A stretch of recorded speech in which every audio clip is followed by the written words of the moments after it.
কিন্তু আমরা শুনলাম নির্যাতিতার বাবা তিনি গতকালও বলেছেন শ্যামবাজারের সভা থেকে, আজকেও তিনি বললেন যে রাজ্য সরকার প্রচুর টাকা দিয়েছে সিবিআই কে এবং সিবিআই সঙ্গে কার্যত রাজ্য সরকার তাদের আন্ডারস্ট্যান্ডিং হয়ে গেছে। এইটা তো আমি সিবিআই কলকাতা পুলিশকে বাঁচাচ্ছে।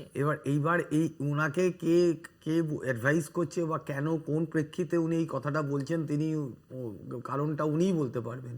সিবিআইয়ের সঙ্গে কলকাতা পুলিশের আন্ডারস্ট্যান্ডিং আছে এটা উনি বললে এটা কতটা বিশ্বাসযোগ্য হচ্ছে একজন দুর্ভাগ্যজনক ঘটনা। ওনার বাবা মার সম্বন্ধে আমি কোনোই মন্তব্য করব না।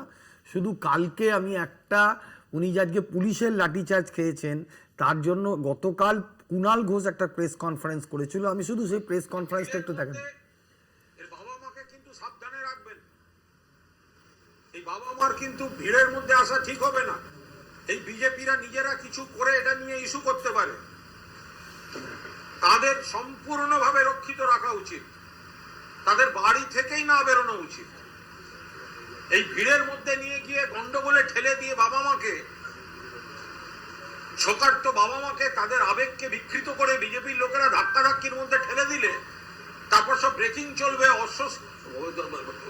অসুস্থ অমুক, আহত অমুক, এসব বিজেপি দুষ্টু লোকগুলো চক্রান্ত হতে পারে। ফলে একদম সদা সতর্ক থাকবেন। আমি শুনলাম